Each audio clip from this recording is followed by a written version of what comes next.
అసలు ఓట్లు వేయకపోతే రప్ప రప్ప రప్ప అని అరుగుతారా? నెక్స్ట్ టీడీపీ ప్రభుత్వంలో టీడీపీ వాళ్ళను గంగమ్మ జాతరలో ఏం పొట్టేలు తల నరికినట్ట రప్ప రప్ప నరుకుతాను. మంచిదిగా టీడీపీని రప్ప రప్ప కోసేస్తానని కూడా అంటున్నాడని కూడా సంతోషపడతాను. వైఎస్ జగన్మోహన్ రెడ్డి ఈ పేరు వినగానే 16 నెలలు 11 సీట్లు గుర్తుకొస్తాయి. ఒక చెక్ బౌన్స్ అయితేనే సంవత్సరాల పాటు కోర్టుల చుట్టూ తిరగాలి. కానీ 31 క్రిమినల్ కేసెస్ ఉన్న వ్యక్తి రోడ్ల మీదకి తిరిగితే రప్ప రప్ప నరకాలని చెప్పి స్టేట్మెంట్స్ బయటకు వస్తాయి. 31 criminal cases and multiple charge sheets పెట్టుకుని గత 10 ఏళ్లుగా కోర్టు హియరింగ్ స్కిప్ చేస్తూ ప్రజల్లో నీతి నిజాయితీ అని తిరిగే వ్యక్తి అధికారంలోకి వచ్చిన తర్వాత లేకపోతే మనకు అగెయిన్స్ట్ గా ఉన్న వాళ్ళని రప్ప రప్ప నరకమని కార్యకర్తలకి ప్రోత్సాహం కల్పిస్తున్నారు. స్టిల్ ఇప్పటికీ దేశం దాటాలంటే కోర్టు పర్మిషన్ కావాల్సిందే. నిన్న వైఎస్ జగన్మోహన్ రెడ్డి గారి పల్నాడు పర్యటన పక్కన పెడితే సీఎం హోదాలో సీఎం గా ఉంటున్నప్పుడు ఎన్ఎస్జీ ప్రొటెక్షన్ లో ఉంటున్న ex chief minister and leader of opposition ఇంటి మీదకి అటాక్ కి వెళ్తే ఎమ్మెల్యేగా ఉన్న జోగి రమేష్ ని మినిస్టర్ ని చేశారు. టీడీపీ ఆఫీస్ మీద అటాక్ చేస్తే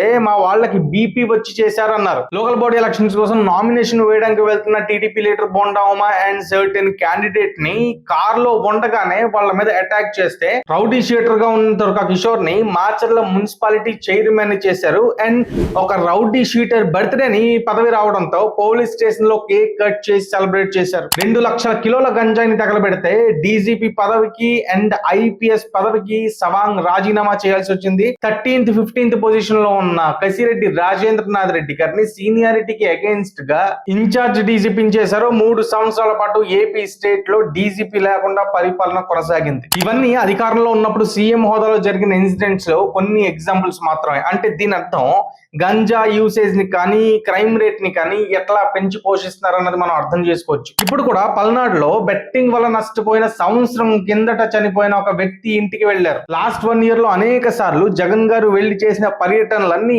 ఈధర్ రౌడీ షీటర్లు లేకపోతే గంజా యూసేజ్ లో ఉన్న వాళ్ళు మాత్రమే. నెక్స్ట్ టీడీపీ ప్రభుత్వంలో టీడీపీ వాళ్ళను గంగమ్మ జాతరలో ఏం పొట్టేలు తల నరికినట్ట రప్ప రప్ప నరుకుతాను. మంచిదిగా టీడీపీని రప్ప రప్ప కోసేస్తానని కూడా అంటున్నాడని కూడా సంతోషపడతాను. ఇలాంటి క్రిమినల్ మైండ్ సెట్ ఉన్న వాళ్ళు రూలింగ్ లో కాదు, అపోజిషన్ లో కాదు, అసలు హ్యూమన్స్ కి చాలా దూరంగా ఉండాలి. ఇండియన్ పొలిటికల్ ల్యాండ్స్కేప్ నుంచి వీళ్ళని రిమూవ్ చేయాలి.